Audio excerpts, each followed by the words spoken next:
Hey there, this is Ira Heiden, the Wizard Master from Nightmare on Elm Street Part 3, and you are listening to the Infinite Banter podcast. And remember, whatever you do, don't fall asleep.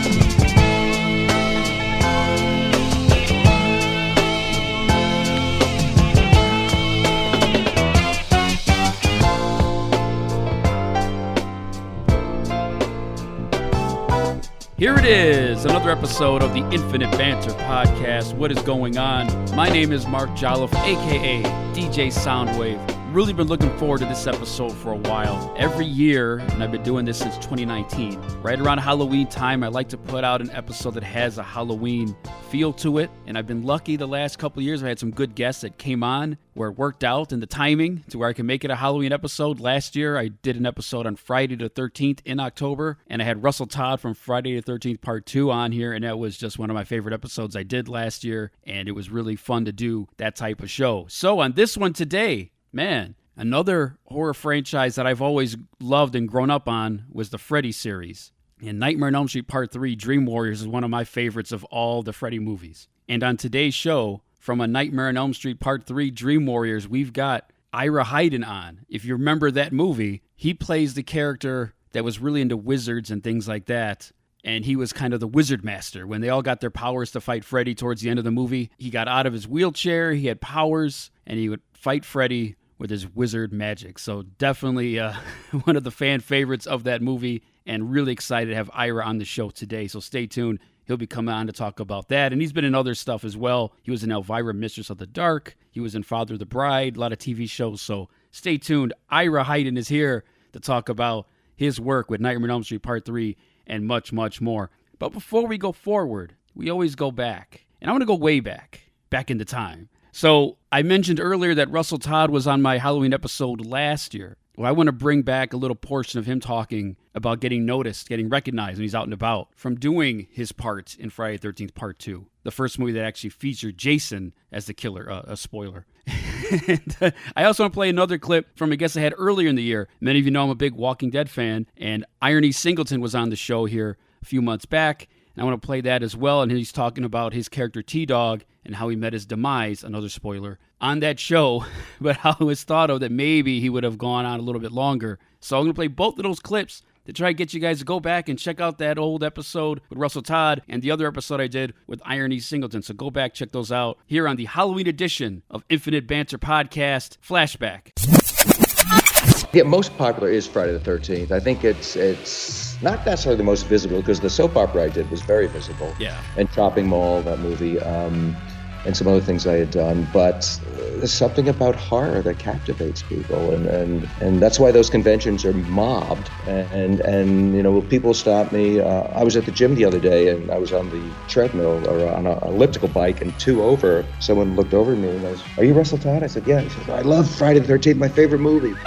You never know where you're going to be, and it's really nice. I always thought, too, if T-Dog's character would have kept going, the Merle thing would have been something interesting, because Merle shows up at the prison. I can't even speculate how that would have went down. Oh, my God.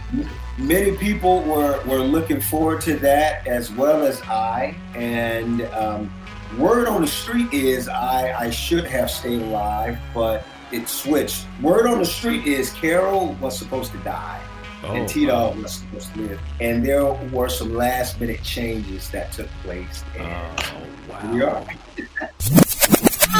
Definitely go back and check out those episodes and all of the episodes that I've done of this show that you can find in all streaming platforms. And don't want to overlook, on the most recent episode, I did have Kevin Beecham on, a.k.a. 7 times 3 equals 21, to talk about his new EP, Breathe to Live, on Head Knock Records, which features production from DJ Real One and Catch 22. Both of those guys have been on this show multiple times. So definitely check out that EP when you get a chance. It's on Bandcamp and all platforms. But on today's show, the Halloween edition of the Infinite Banter podcast, got a lot going on. So I'm going to give you 8 films that you can watch for Halloween.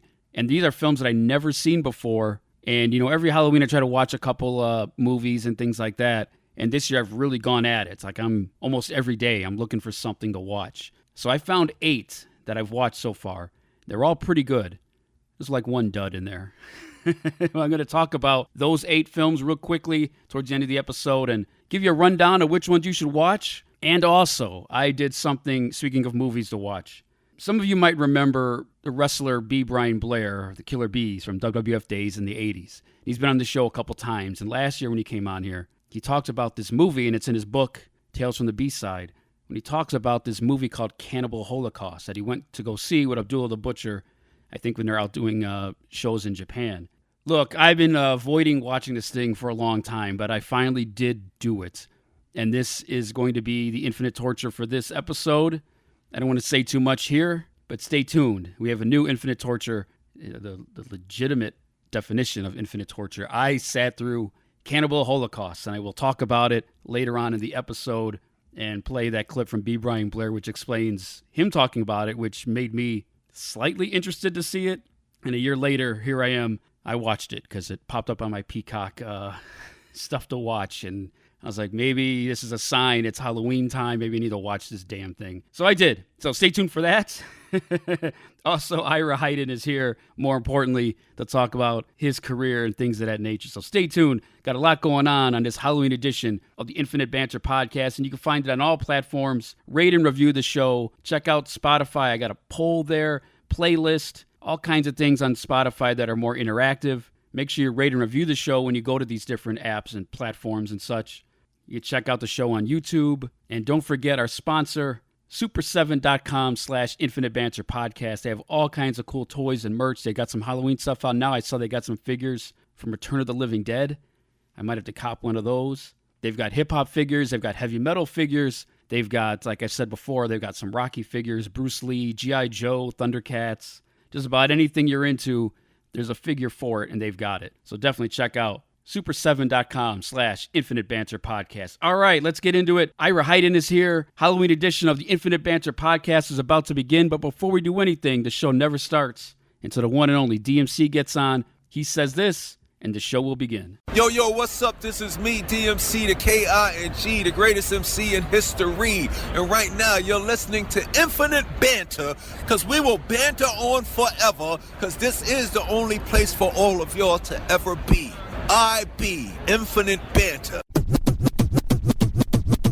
You're tuned into the Infinite Banter podcast. I'm Mark Jolliffe, and I'm really excited to bring on my guests. And you've seen him in movies like The Father of the Bride and Elvira, Mistress of the Dark, as well as TV shows like Alias and Family Ties. But you will definitely remember his role as Will in A Nightmare on Elm Street Part 3, Dream Warriors. Welcome to the show, actor and voiceover artist, the one and only Ira Heiden. How you doing, man? Hey, that's me. Great.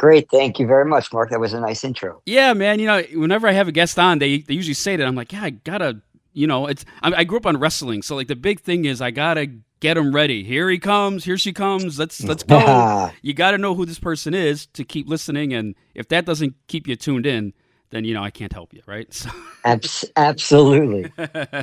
So, like I said in the intro, most of us know you as Will from Nightmare on Elm Street Part 3. But before that, obviously there was a start for you where you started to do acting and got into theater and things of that nature. What was your origin story as far as doing movies and TV shows and acting? Well, I had done some plays in high school in Tampa, Florida, and I managed to make it out to Los Angeles. My mom had lived out in LA, and so that was an easy transition. And before then, I had met a manager, Marilyn Sherman, and she took me on and started sending me out for auditions. She was a wonderful person. She started a lot of careers. She started Jimmy Smith's. She started Forrest Whitaker's career. She started Bill Allen's career. A lot of great people. And so, she would call me and send me out for some auditions. And, the first couple of things I did were fun and different. I was a zombie in Twisted Sister's Be Cruel to Your School. That's awesome. I got to watch that video now. Yeah, you could see me for I think about 10 seconds. There you go. And Luke Perry was actually a part of that as an extra Awesome. in that one as well. And from there, I started doing more stuff and got lucky enough to land a commercial for Pepsi that was going to be played in the movie theaters, and that got me into the Screen Actors Guild. That was my first legitimate job. That's pretty cool. Was that before Michael Jackson was the spokesperson for Pepsi? Were you the original pitch man? Yeah, that actually, I think it was before he went on fire. There you go. Right. There were a lot of fun people in that commercial. Yeah. It was Cheryl and Finn, Johnny Depp. There was Harold Pruitt, my late great best friend. Brooke McCarter from Lost Boys, China Phillips. So there were a lot of really cool people. Kelly Minter, who went on to be in Nightmare on Elm Street as well. So yeah, that was an interesting start. Yeah, that's our childhood right there. The early mid '80s, and you had mentioned zombies. You're talking to a big fan of The Walking Dead and George Romero zombie stuff. So that's pretty cool. Nice. I feel like I got to see this video now. Twisted Sister, you said, right? So I got to check this out. Yeah, it's pretty cool. It's like all these, it's in the high school, and kids are just bored. And Bobcat Goldthwait is in it as well. Oh, wow. He plays the teacher. Yeah, so there's a lot of good things. And Alice Cooper actually is a singer as well in the music video. Right. So there's a like I said, that's like an '80s time capsule right there. Bobcat Goldthwait, Alice Cooper. I mean, Twisted Sister. I mean, it's right there. Those of us growing up I grew up in the '80s, and that was definitely the lane for me as a kid. Seeing that kind of stuff on like Friday night videos and MTV and all that stuff. So that's pretty cool. The '80s were absolutely the best. I just saw a thing that said you knew you grew up in the '80s when you had your beeper, when you had your pager in your hand, and you pulled out your Alpine stereo system out of your car so it didn't get stolen. Right. Or at least a faceplate in the 90s. Because I used to take and hide it under the seats. Like, they'll never be that clever. They'll never find it under the seat. Nice. I just had a guest on a couple episodes back, Jill Greenlee, who just did a book about go-go music in Washington, D.C., and she had posted a picture with a beeper, and we had this whole conversation about beepers were like an accessory, because I didn't wear a watch, so the beeper was my watch back in like the late 90s or whatever. So, of course, at the time and everything. That's how I got my auditions. That's how I found out that I had to call my manager and found out that I booked jobs. It was really cool. It was a 911 beep, like, hurry up, get to a payphone, Ira. You got to find out about this job. Yep. Someone have a quarter so I could put it in the payphone so I can continue the call. Right. Like I said, we all know you from A Nightmare on Elm Street Part 3 playing Will. What was the process like getting that job? Because that had to be one of the greatest beeps you ever got, if that's how you found out. Yeah. It was actually the best pager beep that I ever got was finding out that I landed a job called Illegally Yours, where I got to play Rob Lowe's brother, and Peter Bogdanovich directed. But it was a big process. I remember watching the first Nightmare and being scared terribly because I did not like Freddy, and I wasn't really a huge horror fan, Mark, believe it or not. Always just scared the hell out of me, and I didn't really feel like I needed to subject myself to that. But then my manager said I have got an audition, so I met with Annette Benson, who was the casting director, and she put me on tape, and then Chuck Russell, the director, liked what I did. It was, what you saw was pretty much me because I used to play Dungeons and Dragons. And I loved J.R.R. Tolkien, books. And so the wizard guy was right up my alley. Yeah. And then I had a bunch of callbacks, and then I found out that I got the job. And that was going to be one of my questions. Were you into Dungeons and Dragons and all that kind of stuff? And you just answered it. So you were definitely, that was like not hard for you. There wasn't a whole lot of, what do you say, like character building, right? For you to play that part. Yeah. I knew exactly what I was doing. It's so funny. I was at a horror convention this past weekend, and there was a room of 5 people playing Dungeons and Dragons. It was awesome. People get really into it, I'm telling you. Yeah, that's why when you hear me say my line, it's like, okay, you're being attacked by the bog demon. Go ahead. Like, I channel the whole thing. Right. I can even see you with, like, the screenwriters. I'm like, hey, you might want to change that. It's actually pronounced this, or here.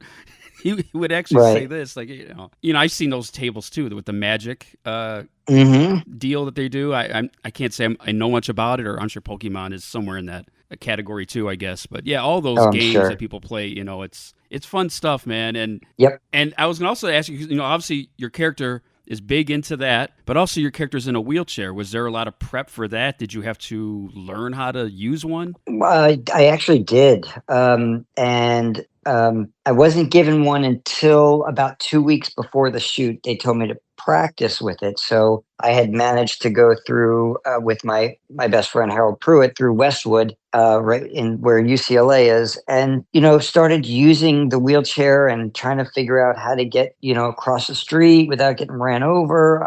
Trying to get into restaurants or stores and have people open the door for me and stuff like that. And it was a really interesting way to learn how the handicapped deal with things. Right, and you see it from their point of view, and your character, a lot throughout the movie is dealing, with the hangups of that. And I'm guessing you get a lot of reaction from people who are in wheelchairs or even Dungeons and Dragons fans, because your character, the power is he gets out of the wheelchair and he's firing, at Freddy. Do you get a lot of reaction from people like that? That was really, like a big moment, for people like that who maybe see themselves through you. Yeah, for sure. And, a lot of people get some power out of that. They have some major positive energy out of seeing something like that. And it helps them as well. Helps people maybe get over their fears. Right. And that's what I really liked about that movie, the third one. It's one of my favorites in the series. It's a great cast, for one. I mean, you got Lawrence Fishburne in there, like maybe one of his first movie, maybe one of his first few movies, and Patricia Arquette, maybe her first movie as well. So many great actors in that movie. John Saxon comes back for it. What was the camaraderie like just with all these actors in that movie? That's like what I think really makes that movie great is the cast, the ensemble. Oh, it was super good. Lawrence Fishburne, he had already done Apocalypse Now. That's right. And Patricia Arquette, that was her very first movie. Don't forget we had Craig Wasson, that's right, from Body Double. Yeah. And then you had the young cast, the young new kids, you had Jennifer Rubin, you had Bradley Gregg, who had already done Stand By Me.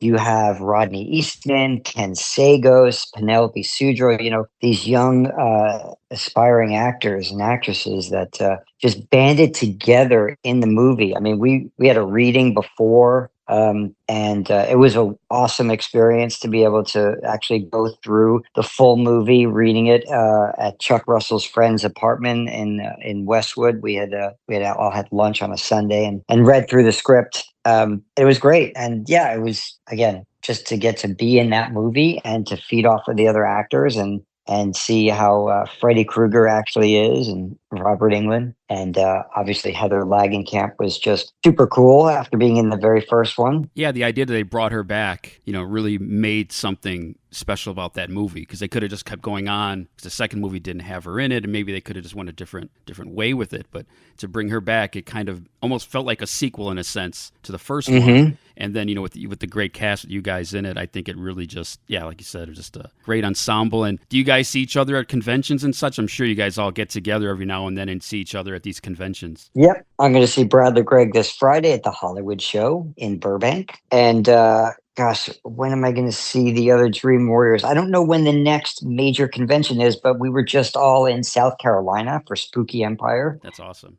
Which was a lot of fun. It's great. We just pick up right off, pretty awesome. How do you like doing the convention scene? I mean, I'm guessing you've done these for quite a while and get to go to different cities and such. What's some of the reactions Mark, you get? Yeah. I had no idea about these things until about 12 years ago when Rodney Eastman calls me. He goes, dude, you got to get with this woman and get in on these shows because they're starting to fly you out there and you sign autographs and stuff like that for the fans. I was like, what?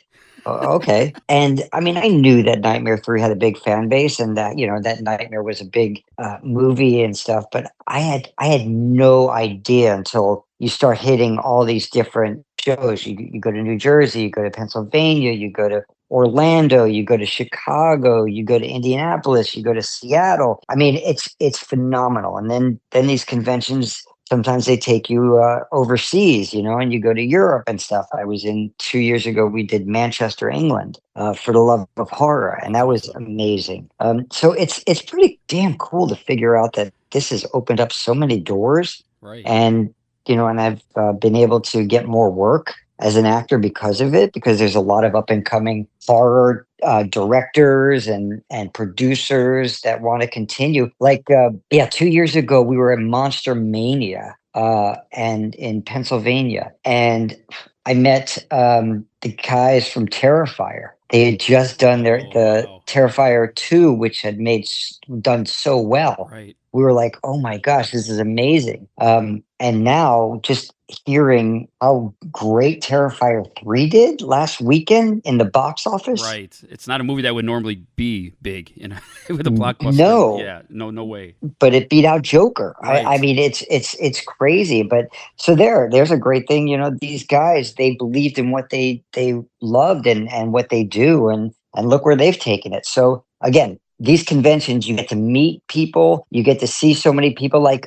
and again, in South Carolina, I met Joey Belladonna. Do you know who Joey Belladonna is? The name sounds familiar. Lead singer from Anthrax. Oh, okay. Right. The nicest guy. Right. I mean, the nicest guy. He and his wife, Krista, were super cool, and got to meet them. And they invited me to go to see a show at the Whiskey last week, and I couldn't make it. And you know who I missed meeting? Who's that? Slash. Oh, dude. So you're a big heavy metal fan, right? So you're missing out. Oh, man.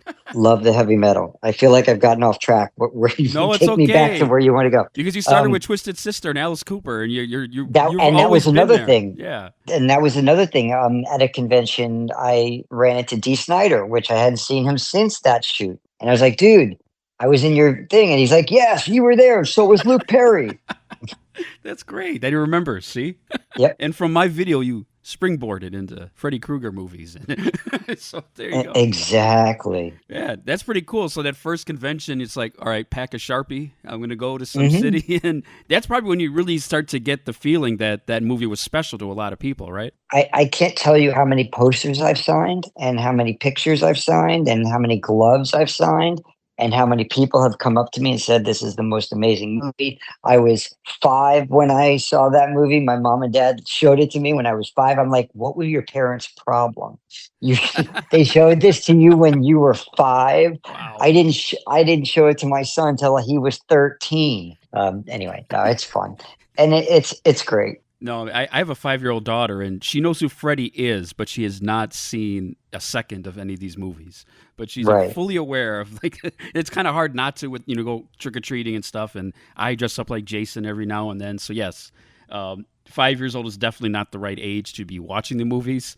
Even 13, you're probably like, I don't know. It's like, definitely not Terrifier. I didn't see the new one I haven't. Yeah, I have to see that one. But yeah, it's the convention circuit it's amazing. And I'm going in 2 weeks, or not this weekend, but the following weekend, I'm going to Seattle to the Washington State Horror Convention and with Cassandra Peterson. So this one is going to be a lot of a big Elvira thing. And we're going to, we want to talk about Elvira. That was such a great movie to be a part of. And so we're going to screen the movie on Friday night, and Susan Kellerman is going to be there as well. Great. Well, that's a great transition because I told you earlier, I just watched it for the first time. It's on Tubi, so it's free. What'd you think? Anybody out there? I thought it was pretty cool. It was kind of reminded me of UHF a little bit, a lot of comedy bits. And it was almost a way to let Elvira do her shtick and do her stuff without getting out of character too much. And then there's the nice backstory about the family and, being a witch and everything. And,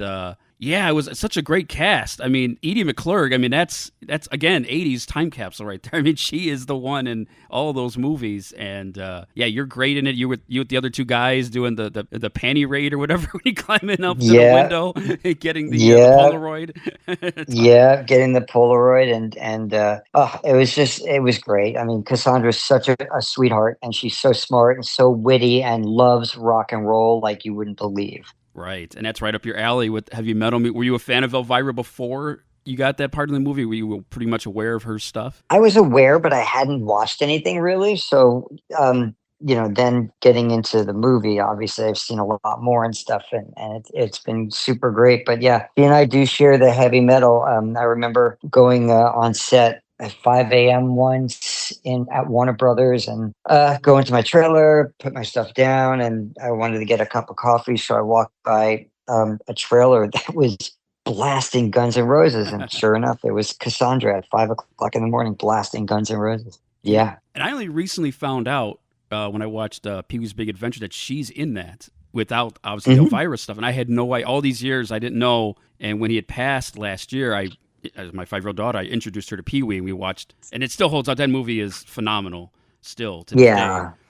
I guess I'm doing an 80s podcast today. So I was watching that movie, and I was like, that's Elvira. That's Cassandra. I had no idea all this time that was her in that scene right before the classic dance scene and everything. So I believe her and Paul Rubens, I think they did Groundlings together. I know that Cassandra and Phil Hartman were in Groundlings together. She's witty and has the best lines ever. Yeah, there's a lot of one-liners in that Elvira movie that she just rattles off really fast, and that was really fun to watch. I mean, every Halloween I try to watch a bunch of horror flicks or things that are similar, and I think that one's a nice comedic path to take because I've been watching a lot of slasher stuff. So like that was nice to kind of get off of the slasher road for a minute and get into something a little more fun. And that was definitely a fun movie to watch. And you're great in it. You guys do the painting of the house and everything.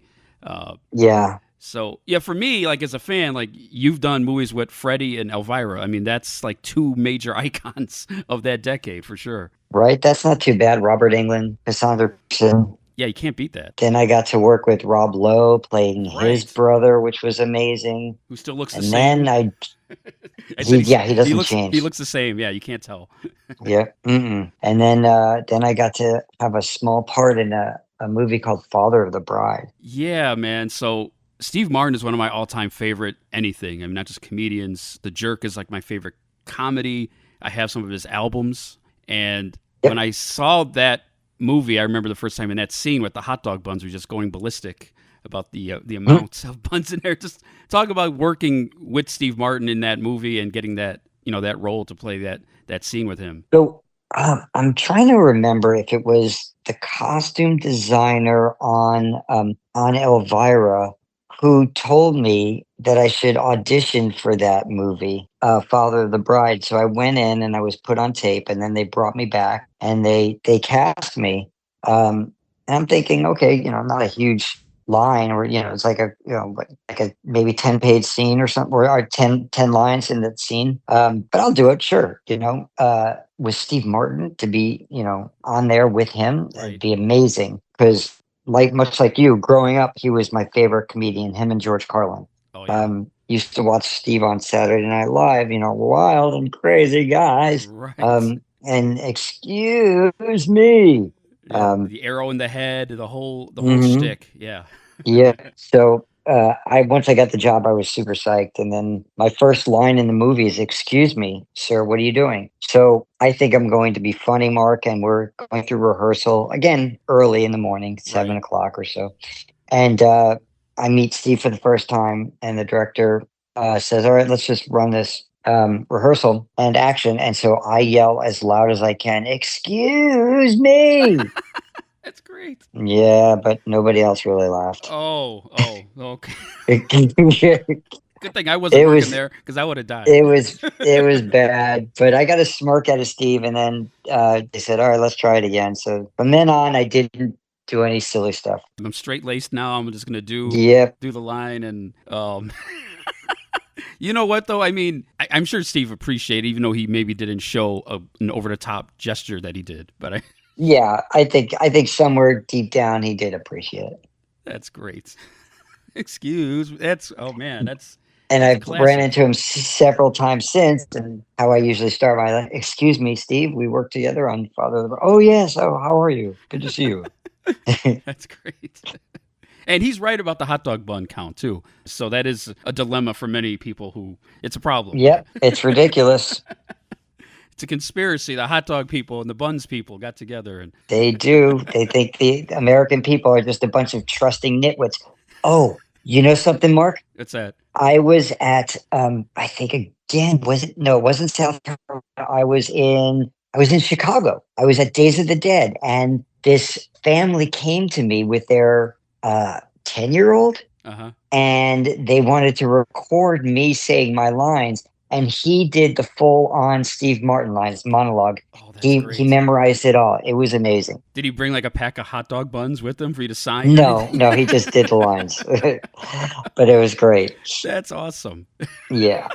See, and that little scene, it's just a small part of that movie, but it resonates years and years later, and I think it's just great. That's awesome. And I wish I would have seen it at Days of the Dead convention. One of these days, you'll probably make it back out to Chicago. There's always an excuse to come out here, man. So I'll have. I'm sure I will be back. Yeah. Yes. There you go. Speaking of the 80s, he'll be back. He'll be coming to conventions. I'll near be you. back. There you go. Yes. You were almost up for that part. You just didn't quite get it. Almost. I just wasn't bulking up enough. Right. I'm guessing the main thing you do is get pictures from Nightmare on Elm Street, right? The scene with you and Freddy going at it in that hallway. That's pretty much, I'd say about 70%. I have signed a couple of Zapped Again posters. I have signed a few DVDs from Illegally Yours, and a bunch of posters for Elvira. I do carry like 8x10s of those. Awesome. Some pictures from that movie, which is great. After you did Part 3, was there a point where you started to get recognized, or like you're walking down the street, maybe someone says, "Oh, that's the guy, that's the wizard guy from Part 3." Was there like a change in your life as far as that goes? I mean, not in a huge way, but yeah, especially when I would be out of town, out of LA, because in LA you could see George Clooney at a Starbucks. Right. Definitely was like, oh, you were the guy. Yeah. Oh my gosh, I loved you in that movie. You were so good. Yeah. So definitely getting recognized a little more. Right. And it's fun. It's nice. Yeah, man. And did you have any idea if you would be in Part 4? Was it always written that your character would not survive 3? Because some of them went on to Part 4, and obviously. Yeah, it was always written that way, and okay. and Chuck Russell even said that the editors said that they're not going to like the fact that they killed me. They should have brought me back, but it's all right. I went out with style, I guess. Oh yeah, the wheelchair was souped up, man. It had like spikes on the wheels, and it was something straight out of like Pimp My Ride or something. It was pretty. Yeah, awesome. it was huge. It was a huge. They had 2 of them, and they were huge and heavy. Yeah, man. You definitely gave Freddy the first couple of jabs in that movie because he went down eventually. So you were the first one to really take a punch at him. So I tried, man. Yeah, because I think after my death is Jennifer Rubin, right, with the what a rush. the needles. Yeah. I mean, as a kid, I'm trying. What year is that movie? 87. So I was like maybe. It came out in February '87. I think I was like 12 years old or something, and I remember watching it, and I'm like, this is a drug thing. This is crazy. All right. Yeah. such a great movie. I just remember fondly of that film and of this Freddy series. It's probably my favorite. The first one's obviously the one most people like the most, but there's something special about you guys, with that Part 3 Dream Warriors movie. Just an all-time classic. Mm-hmm. Thanks, man. No, you got it. And we're coming up on Halloween, and I was thinking about asking you, was there like a favorite candy you have or a favorite costume you ever had? I can think of like some bad costumes I had. I remember one year I tried to be a mummy, and I cut up a bed sheet and wore it, but Chicago, it's always rainy, so I had to like go back home and change it and wear something else. But do you have any like Halloween as a kid or even as an adult? I don't know if you still dress up or anything, but well, when my kid was younger, we used to go to parties and get dressed up and stuff like that. Candy corn, that was probably my favorite for Halloween. Loved the candy corn. And gosh, I used to dress up as an old man, which was so much fun. I had an old man's mask, and I loved it because nobody knew who I was. There you go. I'm just old guy. Yeah, except I did have the mask, and I went to a party in Hollywood once, and this guy, Greg Mars Martin, he's there, and I just kind of waved, and he goes, "Hi, Ira." I was like, "How did you know it was me?" Well, because there must have been something that gave it away, right? Something. I don't know. Maybe I talked. I don't remember. Was it the glasses? Did you have glasses on still? Oh, maybe I had my glasses on the outside. Maybe that was it. Right. There you go. See, it was a dead giveaway. Crazy. And I did want to bring up, I didn't realize you did the voice of the little baby Stay Puffs in Ghostbusters Afterlife. Oh, yeah. Yeah. In Ghostbusters Afterlife. I used to play a game called Broomball with Jason Reitman and his partner Dan DeBecke at the time, and kept in touch. And when I found out that he was directing that, I sent him an email, dude, I will do anything to be a part of Ghostbusters. How much fun. So I got to do ADR work in it, which is mostly background voices, like, the people you see in the restaurant behind the main actors, and maybe a couple of people screaming, running from ghosts and stuff like that. And then afterwards, they had me stay, and I got to voice for like 3 hours some of the mini Stay Puft characters, which was a blast.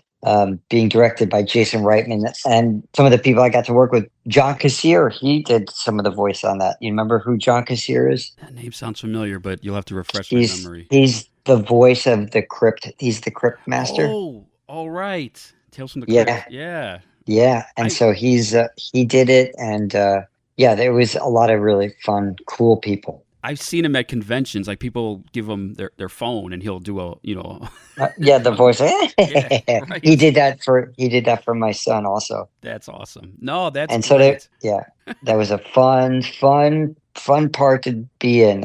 Jason just hired me again to do voice work on his new movie that's out right now called Saturday Night Live. Yeah, I just saw on the news the other day. So basically, it leads up to that very first episode of Saturday Night Live. It's like 2 hours before. An hour and a half before. Yep. That's great. I mean, I'm a big SNL fan, so I definitely want to check that out. And you have to. Yeah, I mean, I grew up on that stuff because Dan Aykroyd, all that. I mean, I can't even think of how awesome that is, man. So okay, everybody, look for that. We recognize you in there. Are you in the? You said you're in the background. You hear my voice here and there. I do play an executive, studio executive from Tallahassee. So you'll hear my voice in there and stuff. Man, it's fun. Yeah, it's great to know that, all these years. I mean, it's not like, you're only doing the Freddy movie and you're like, that's it, I'm done. No, you're still doing stuff, and it's really, as a fan, it's good to see you're still active and doing things. Let people know where they could see you next. Obviously the Saturday Night movie. Is there anything else coming up you want to promote? Or? Well, I'm being producer-wise now, so I've been producing a bunch of stuff, and so something that I'm working on is a documentary on a buddy of mine, Brandon Lee. We wrote a narrative about the story about Brandon and his best friend, Bill Allen, which is great. That was written by Lou Diamond Phillips and Bill Allen. We are currently trying to get that produced. We're super close. We have Robbie Krieger, the guitarist for the Doors. Oh, yeah. He wrote our lead song, and he already recorded it for us. And we got Rami from the Foo Fighters and Wallflowers. He did keyboards on it. So we have a lot of good things in place for that.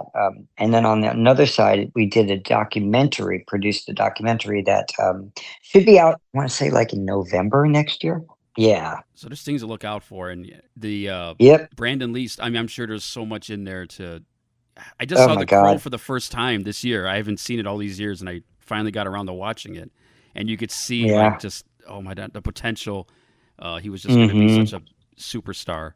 I still have to see it. Yeah. I still have to watch it. It's a little hard, but Brandon and I used to go mountain bike riding. We used to play racquetball together. We used to just, have a ton of fun. Yeah, for 4 years. You only get to run. Sometimes you get to run farther and longer with people, but I had a good 4 years with Brandon. Man, that's pretty cool. I mean, he was definitely one of a kind, and it sounds like you guys had a really cool relationship for those years you had together, man. And this will be a very special documentary, obviously, when it comes out. When you get it done. My gosh, yeah, the documentary is called Starring Brandon Lee, but the narrative is called The Raven, the Crow, and the Dragon.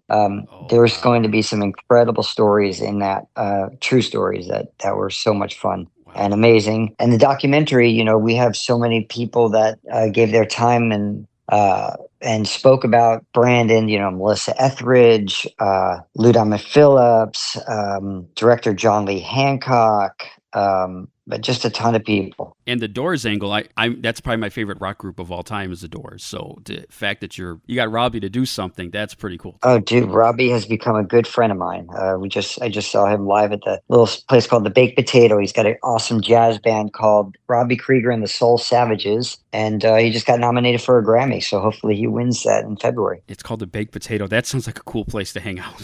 Oh my God, it is so small. It's intimate, and all they do is serve baked potatoes.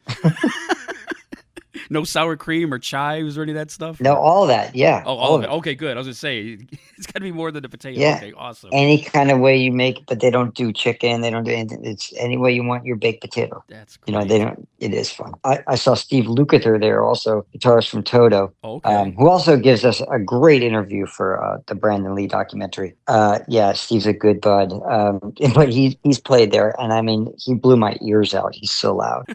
In a good way, though, right? In a great way, yes. Because if you're a metal fan, I mean, you can't complain. Yep. I mean, I know you're older now, right? You know, you kind of, it's too loud. No. No.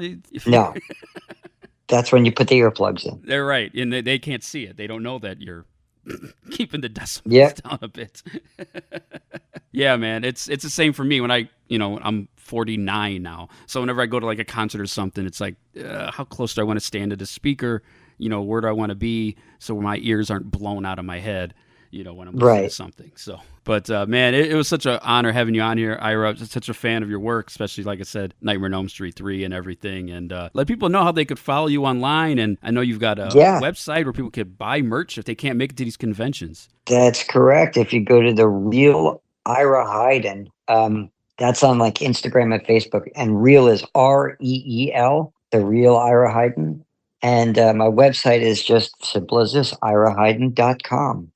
You can see like where my next conventions are. You can see, I sell photos on there and stuff like that. And yeah, it's cool. And they need to follow you on Instagram as well. Are you on Facebook, and do you do Twitter and these other things, TikTok? I just don't TikTok, but all the others, yes, for sure. And that's the Real Ira Heiden, REEL. There you go. Everybody listening, make sure you follow Ira and check out his merch and everything. And I saw you have a YouTube channel as well. That's where I saw your demo reel, and I was watching that, and that was fun to watch. Yep. So yeah, a lot of good stuff on there. Yeah, for sure. Well, everybody listening, make sure you follow Ira, check him out. And if you haven't seen his movies, especially like Nightmare on Elm Street Part 3, go watch it and stay tuned for stuff coming up. This Brandon Lee documentary sounds like it's going to be amazing. So I'll definitely look forward to seeing that when it does come out. Thanks so much, cool. Ira. Yeah, man. Thanks so much for coming on the podcast. It's been an honor meeting you, man, and talking to you about the 80s. A lot of music. You brought up, Toto. You brought up The Doors, and Twisted Sister, Anthrax. I'm trying to think about the names you dropped with the music that you like. What about,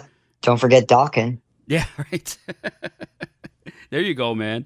So, yeah, everybody listening, make sure you follow Ira and check him out and let him know who your favorite heavy metal. Who is your favorite heavy metal band? Do you have one? It's a hard one to answer, right? That's a hard one to answer, dude. That's tough. I mean, I like Van Halen. Like even deeper, the Beatles, and there's a lot of music I love out there. Lately, it's Casey Musgraves. Oh, okay. And John Batiste also awesome. Right. Lots of stuff. Yeah. I mean, I'm more of a hip hop fan, so like Run DMC are my all-time favorites. But there's a lot of other genres of music that I could listen to. Like I said, The Doors are probably my favorite rock band. But I like Foo Fighters, I like Nirvana and stuff like that too. Yep. Those are the guys. Pearl Jam, I like that too. Right, like back in my high school era, that was the stuff that was getting into my ears when I wasn't listening to like LL Cool J or something. So, man, nice. Thanks so much for coming on the podcast. It was, like I said, of course, an honor, Mark, dude. And everybody go check out his website and make sure you follow him in the next stuff he's got coming out. Thanks so much, man. All right, Mark. Talk to you soon. Thanks. Once again, big thanks to Ira Heiden for coming on the show, and make sure you check out his website, iraheiden.com. That's IRAHEIDEN.com. He's got a lot of cool pictures on there. You can pick one out. He'll sign it for you. And he's got some other merch as well. So definitely make sure you check out Ira Heiden. Really fun talking with him. And as I said earlier, and in the interview itself, definitely was a big fan of Part 3, Dream Warriors. I think that was in that time when, we had a VCR. We were going to the local, rental place, in the north side of Chicago. I would go there and we'd pick out movies, and it was right in that wheelhouse of when Part 3 came out on VHS. And that's why I like that movie so much. And that's why I like Jason 6 so much, because those movies came out 86, 87. And that's, I was like 10, 11, 12 years old. And that's like right in that time when I was really into like watching movies and going to the video store and like, let's get the new Freddy movie, the new Michael Myers movie, the new Jason. Like that was always the thing. And I feel like that's the peak of some of those franchises, when some of the better movies are coming out around that time. I did ask Ira what his favorite Halloween candy was, and he said candy corn. I can't say that's one of my favorites. I did like bullseyes. Those are pretty good. I didn't mind those. Or I don't even know what they're called. They're They're wrapped in like orange and black like wax paper, and they're kind of like this chewy, I don't know, like caramel thing. I remember liking those, but to be honest, I mean, no matter what time of year it is, but especially Halloween, you give me a Reese's or a Snickers and I'm in. So my daughter goes trick-or-treating this year, as we do every year. Of course, you have to check the bag, you know, because those jerks out there that do stuff. So that's obviously the main concern. But the other concern is that I need to have a couple. I need to take a couple when she's not looking. She's usually pretty good. She'll hand me a Reese's because she knows that's my vice. That's my medicine. So she'll hand me a couple of those. But yeah, I got to raid the bag. It's only proper. You got to give me a couple. So big thanks to Ira Heiden for coming on the show. Really appreciate his time, and make sure you check him out online and his website, iraheiden.com. All right, let's get into it. It's time. I can't believe I watched this thing. Infinite Torture here on the Infinite Banter podcast. May I have your attention, please?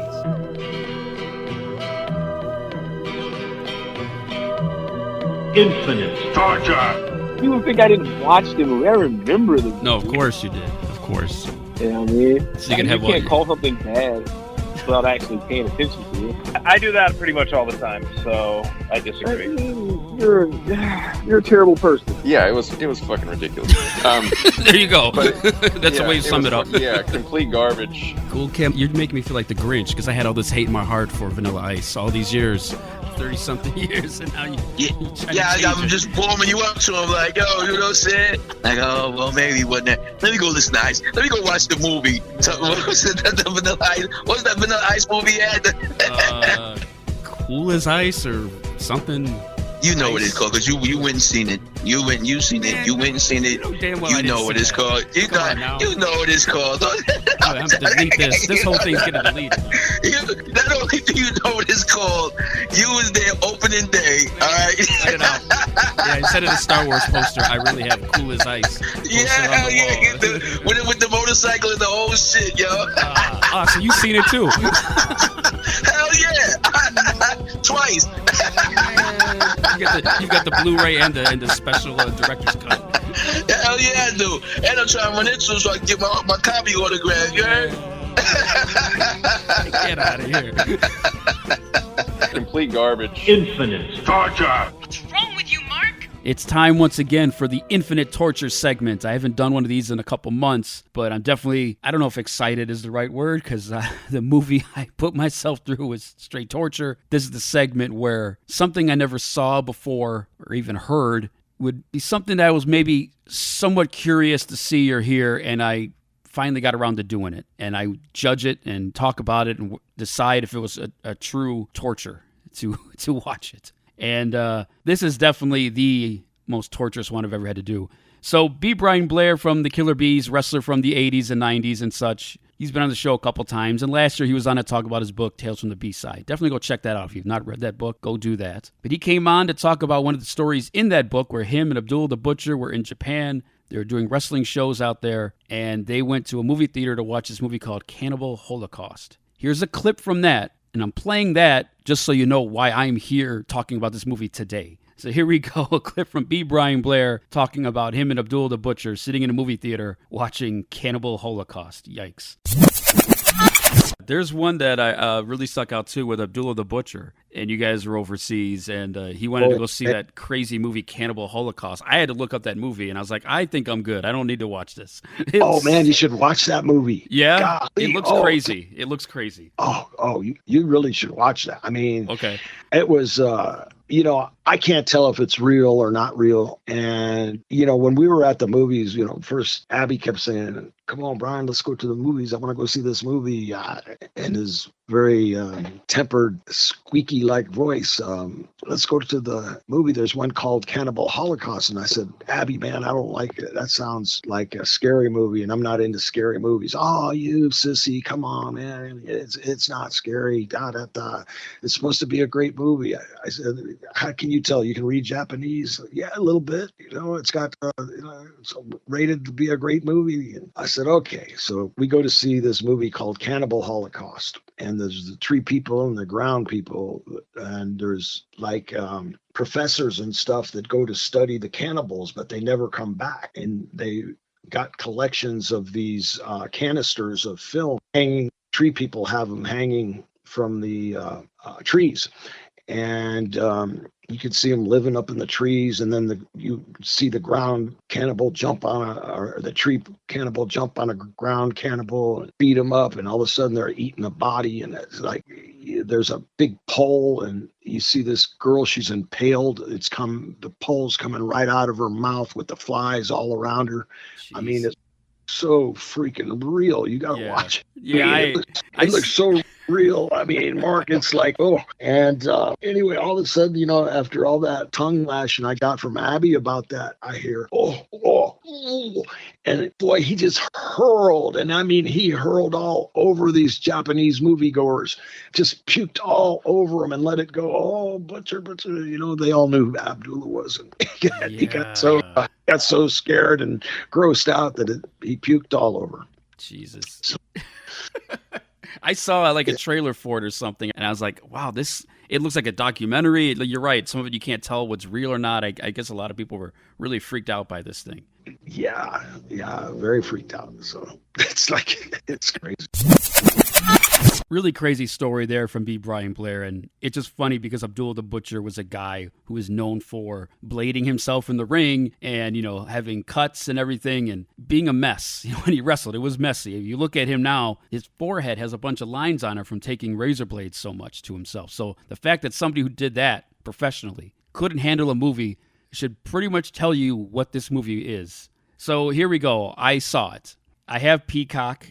And there's a bunch of movies on there. And, as I've been doing this month, I'm looking for scary stuff to watch. Now, I generally like slasher flicks, but sometimes I want something a little more comedy to it or something that's just out of left field that I've never seen before. This is a definite out of left field movie for me and for a lot of people. So this movie's called Canibal Holocaust. It came out in 1980. And I was really hesitant to watch this thing. I mean, think about it. That clip I played, it was from last fall. I think it was like last October. So here we are a year later, and I finally, dragging my feet, I finally watched the damn thing. Even though B. Brian Blair said to watch it, I was like, I don't know if I want to watch this. So I finally did it. Usually I take a lot of notes. I did take a lot of notes here, but not the normal amount because there's just some stuff I don't want to talk about that's in this movie and some things I don't even want to mention. So I'll just get into as much as I can, and I'll let you know at the very end of this, you probably already know already, whether I recommend watching this at all. So it's shot in a documentary style. So basically the story is these 4 young documentary filmmakers from New York, 3 guys, 1 girl. They fly down to this place in South America to document villagers and people from these tribes that have never seen anything remotely close to what we deal with on an everyday basis, like big buildings and cars and all that stuff, technology. They're completely cut off from the rest of the world. Fine, the premise, I get it. It's right there for you. It's an easy premise to understand. Well, they don't come back. So another group has to go find them and see what happened. Maybe they're still alive. Maybe they died, whatever. And there's a professor and a guide and this other dude. So they go down to this place to try to find these 4 filmmakers. I think when they made this movie, they probably just took 2 awful words out of a hat and just put them together. Cannibal and Holocaust. All right, let's just make that the name of the movie. Because the name alone is scary. You see the name, like, I don't know if I want to watch this. So they go down to this place. It's called the Green Inferno, and it's somewhere near Brazil. You've got the tree people and the swamp people. And this is not on the History Channel. I think there's a show called Swamp People on there. A little bit different. Different than some guy named Bubba who's, catching snapping turtles for dinner. And this is a little bit different. So these 4 filmmakers go down there. They're lost. Nobody knows where they are. So this other crew goes down there to try to find them. And basically, I'm skimming over a lot. The professor does find these tribemen. They kind of acclimate themselves with them because they don't want to get killed. They don't want bad things to happen to them. So they treat them as if like, hey, we're here, we're friendly, we're not going to try to do anything to you, even though they're doing some stuff that would make you want to maybe retaliate against them. But this is their life, they're respecting it because they're trying to find out information and they don't want to get killed. So unfortunately, they have to kind of abide by their way of living. So then it kind of turns into like a news story of the documentary. So the professor is down there. He's filming it like it's a news story. Like, we're looking for these 4 people. We can't find them. So it's almost like a documentary within a documentary. It's a documentary about the documentary.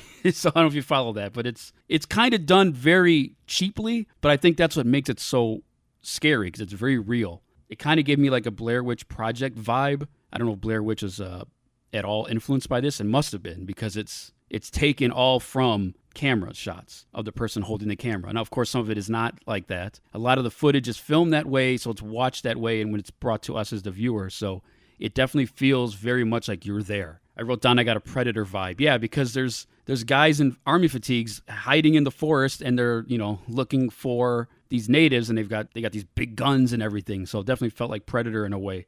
Some of the Spanish at the beginning of the movie had no subtitles, so if you don't speak Spanish, about 4 or 5 minutes of dialogue is just over your head. If you don't know any of the words they're saying, you're lost. So there's a guy that they meet there, and he takes them through the Amazon to look for the 4 filmmakers that never returned. And one tour guide finds a muskrat, and he kills it. Now, here's the thing, and I did read about this before I watched the movie. What makes this movie controversial is the animals that they kill to eat really do get killed on film, and that's brutal. I don't know if this is before the whole no animals were hurt during the filming of this movie thing or not. I don't know what kind of rules and regulations are going on, but that definitely bothered me a lot. So the first one is he grabs some muskrat, and he's literally doing his thing to it so they can eat it, and you see it, and it's horrific. They do find a woman that's dragged to some pole that's in the ground by one of the natives, and I don't really want to get into what's going on here.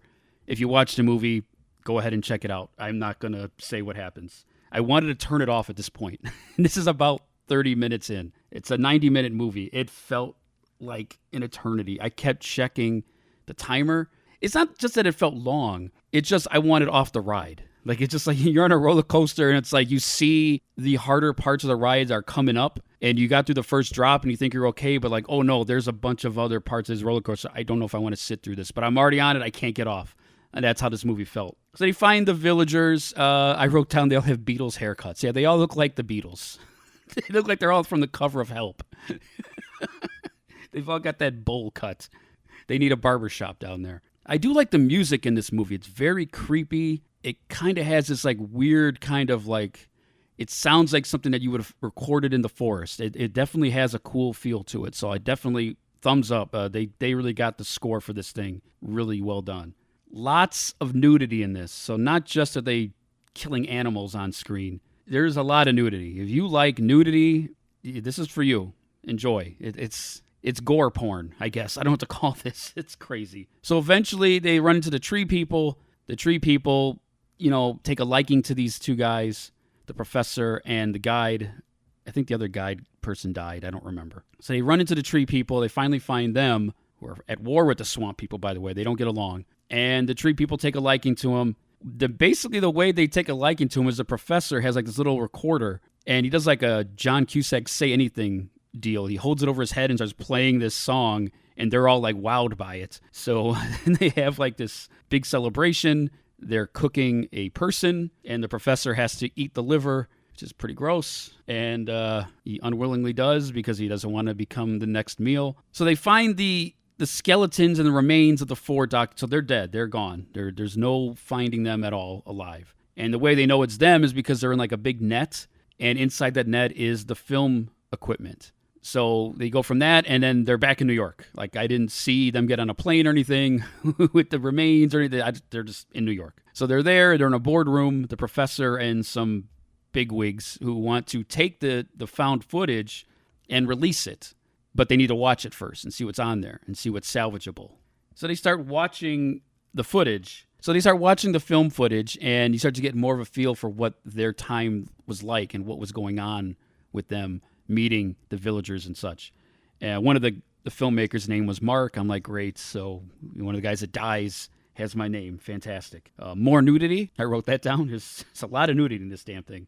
So it shows those documentary filmmakers, and they're roughing it. They're eating whatever they can find. They've been out there for a few days or whatever it is, and they catch a large turtle, and they kill it to eat it, and there's no props for this. This is another one of those they did it on screen things, and I am a turtle pet owner, have been for a long time, and this one really, as it should, even if I wasn't, definitely bothered me. You see everything. I don't want to get details with it. If you ever watch it, you'll see. It's pretty gross. And then the doc crew guide, they have a guide named Felipe who, earlier in the film, the crew looking for the documentary people find his remains. So we get to see how he passed in the film that they found. And he gets bitten by a snake. They're trying to cut his leg off where he was bitten. He passes away.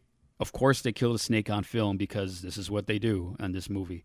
And then they find one of the villages. They're killing a monkey on screen. This is just brutal stuff. I almost want to stop this movie right here. I've had enough. They burn the village. I don't know why they do this. They're just bad people.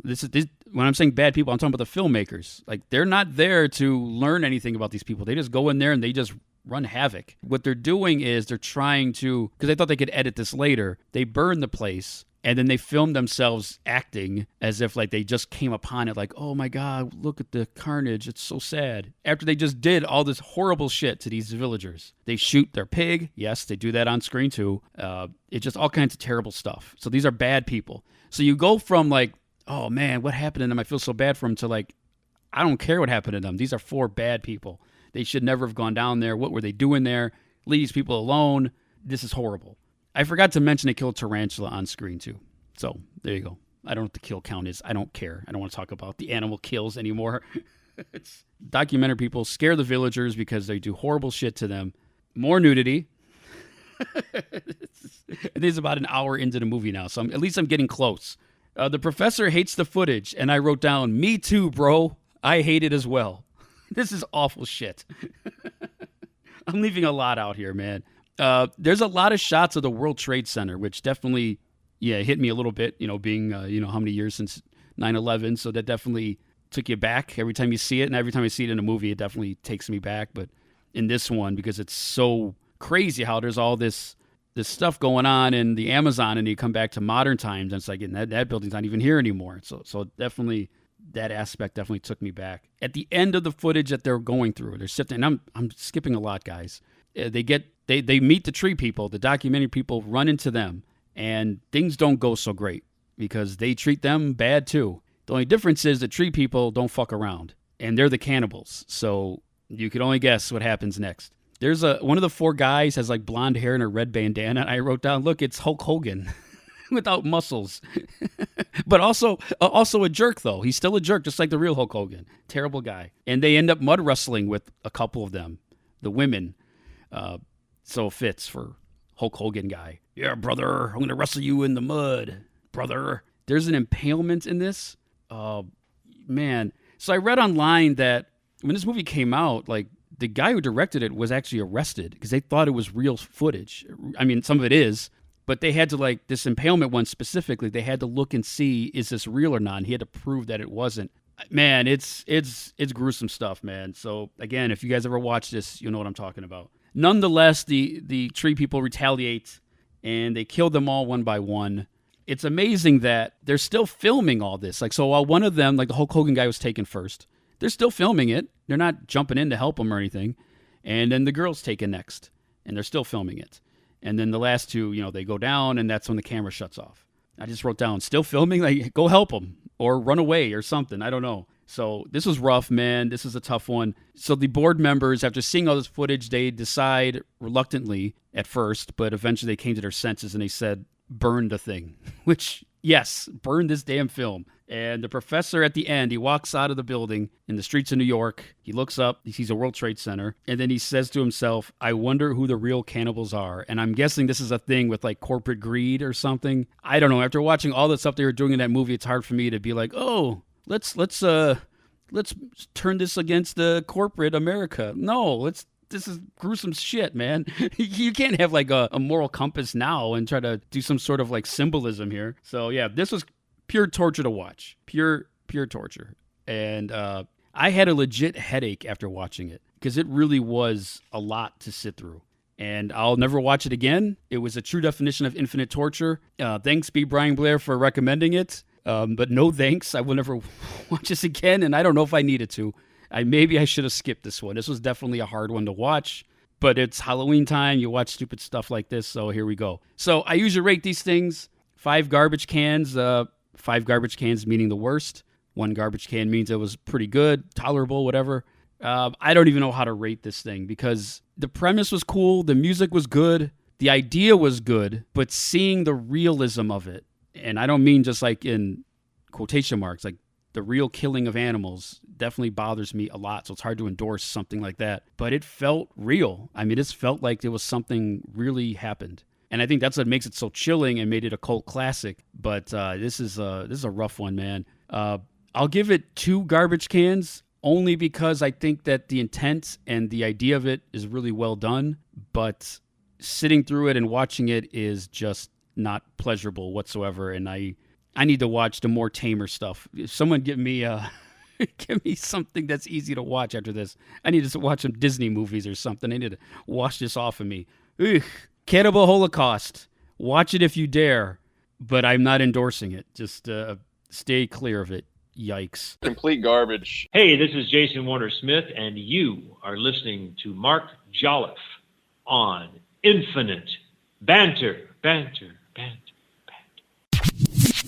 Time for you to leave, assholes. That is Kirk Azevedo telling me it's time to go, and that is exactly what I'm going to do. But before I get out of here, want to get into what I teased earlier. There's 8 films that I watched this Halloween season, and I want to talk about all of them. These are recommendations that I feel like everybody out there should go check out. Kind of reminds me of, and I didn't do this purposely. I didn't set out to do 8. I just was writing them down after I'd watched them over the last couple of weeks, and I realized I came to a number of 8. And it reminded me of back when there used to be these movies that would come out called After Dark Horror Fest, and it'd be 8 films to die for. So it reminded me of that as I came up to this number of 8. But that was a coincidence. I didn't know I was doing it, but I don't even know if they still do those anymore. I remember those movies would come out, and you're like, oh, you got to watch all 8 of these, and maybe you watch 1 or 2. I don't think all of them were always good, but there's usually a couple of decent ones out of the 8. So here's 8 movies that I watched, and I liked all of them. There's a couple that were, probably never watch again. So I'll give you from the bottom to the top. So here's the worst of the 8. Called Strangeland.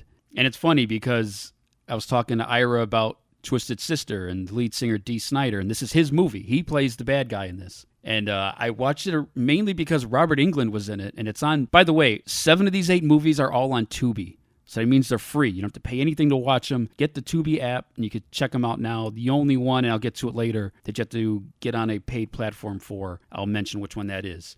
But these other 7 that I'm going to say are all free on the Tubi app. But Robert Englund is in this thing. Amy Smart is in this. There's a large cast in here. Elizabeth Pena. It's definitely a cool movie. The idea was pretty crazy. It's Dee Snider plays this guy who's into like piercings and stuff, and he taking people in. And this is like the early days of the internet. So he's like meeting people in chat rooms and getting them to come to his house, and then they're, locked up with piercings and stuff unwillingly. So basically the whole movie is finding him, and then he comes out of it. He changes his ways, but he goes back to his ways when Robert Englund tries to take him out, and things don't go so well there after that. So there's I'm trying not to spoil too much, but it's definitely a movie I would recommend. But of the 8 movies I watched, it's probably my least favorite. Came out in 1998, and it's called Strangeland.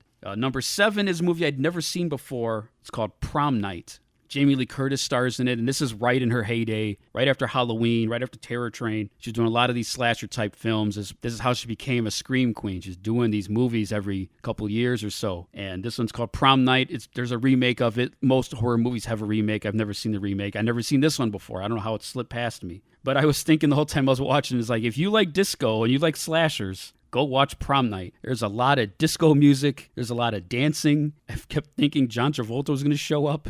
Oh my God, I can't believe it. We're dancing at a prom and there's a killer here. Oh my God. So if you like Carrie and Saturday Night Fever, you will like Prom Night. It's okay. I mean, it's fine. The killer's kind of lame. It's now like on the list of things that I needed to see that I've seen. So I'll put Prom Night in there. It's number 7 on my 8 movies you can watch for free. 7 of 8 of them for Halloween, Prom Nights. Number 6 is a movie I talked with Ira about. Elvira, Mistress of the Dark, came out in 1988, and I'd never seen it before. I grew up watching Elvira, Svengoolie, USA Up All Night. Let me say that right. USA Up All Night with Rhonda. When somebody would host on a cable channel, or your local affiliates would host a horror film. Sometimes they're bad. Usually they are, actually. And they would make fun of it. And Elvira did that for many years. And she had a movie came out basically to kind of right at the peak of her popularity to show her at her best. and let her do her shtick. Like I mentioned with Ira there in the interview, basically it was a chance for Elvira to do her comedy, do her thing, while also having a cohesive story around her and a really cool cast, and Ira plays a part in it as well. So definitely check out that movie, Elvira, Mistress of the Dark. If you're a big fan of Elvira, you will definitely like that movie. Number 5 on my list. So there's a lot of good made-for-TV horror movies that came out mostly in the 70s and 80s. Many people know It. That's like the big one, right? I remember Bad Ronald that came out in the 70s. That's a crazy... If you've never seen Bad Ronald, check that one out. But the one I watched, which I'd never seen before, from 1981, called Dark Night of the Scarecrow. It's pretty cool, man. I mean,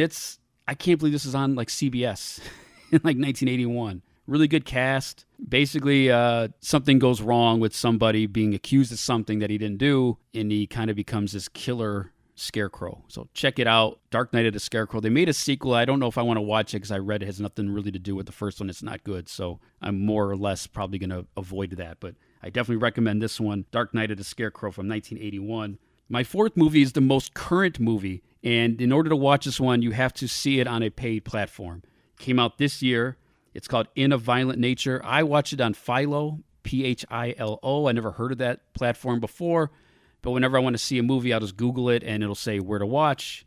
And Philo had a 7-day trial period where you don't have to pay for it, so I took advantage. I basically set up an account just so I could watch this movie, and then I canceled it immediately so I didn't have to get stuck paying for it. This one's really good. It's definitely, the gore factor is on a level that was hard to watch. You know, I'm watching these on my phone basically late at night when the other ones are sleeping, and I've got my hand over the phone, and you put your hand over your eyes and you just kind of look out a couple fingers. I'm doing the same thing with the phone, and it very much felt like a Friday the 13th movie. This guy comes out, there's a curse because his mom was killed, and he comes out and he's got some physical disabilities, a lot like Jason. What I liked about it was kind of shot from his point of view, but I don't mean as if like he was the camera. It's almost like you were the camera behind him. So you just see him kind of walking along in the forest and hearing all the sounds and kind of seeing where he's going and catching things from over his shoulder. It was kind of a cool idea. I've never seen this done before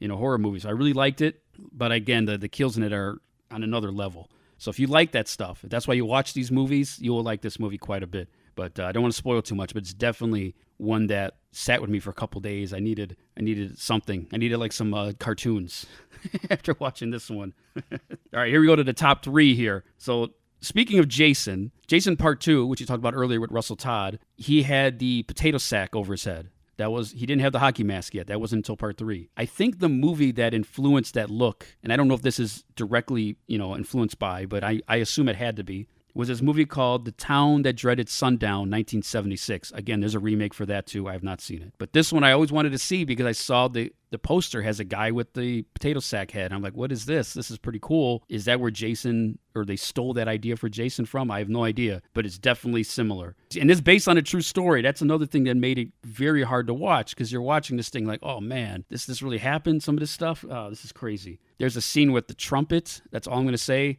I'd never seen that before. But this guy's going around, he's taking out people who are, going to like the forest to, be with their dates, and he's not happy about it.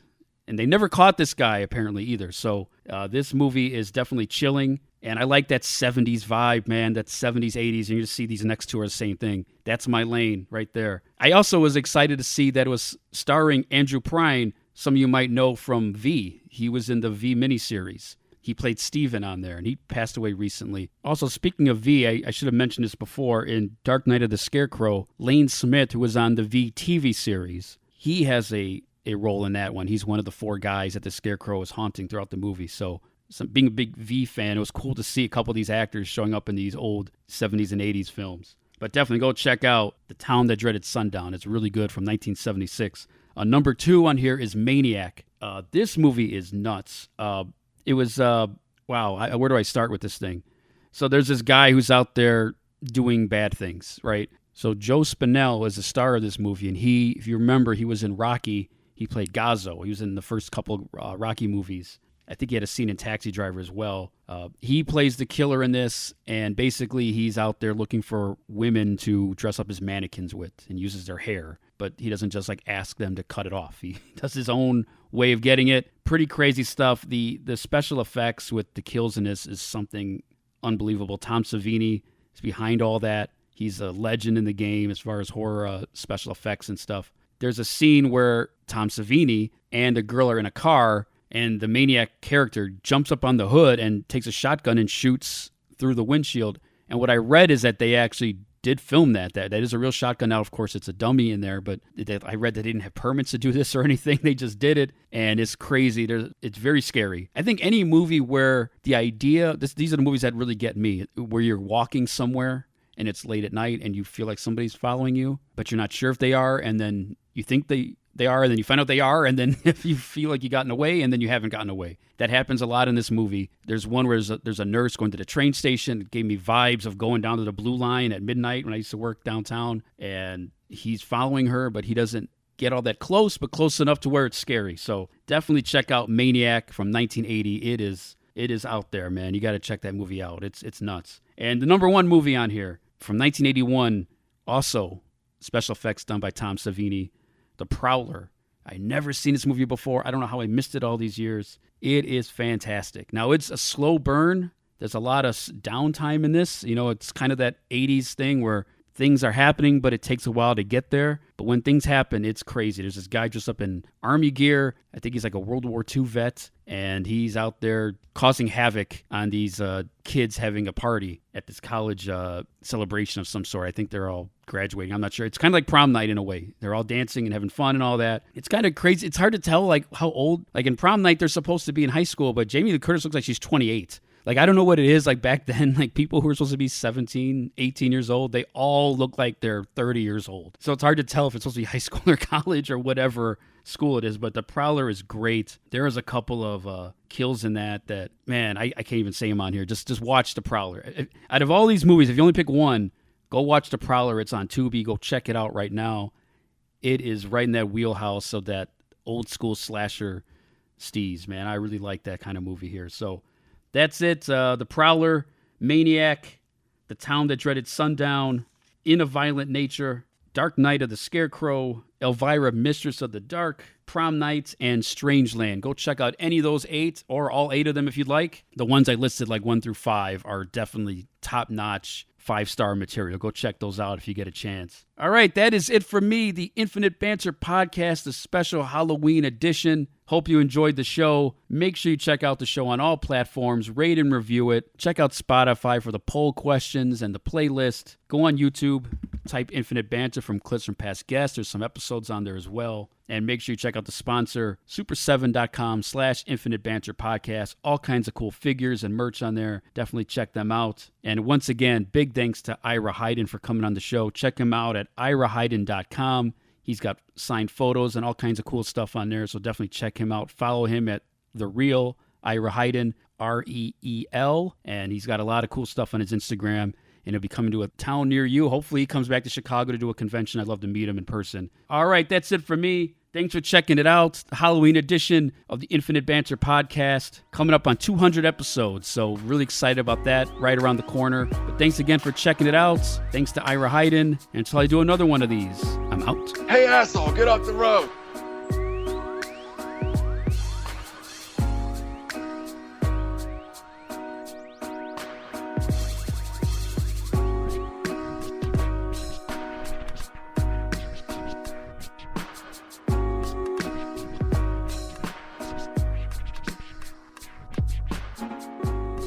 Being on the Infinite Banter with my man Mark has been a pleasure.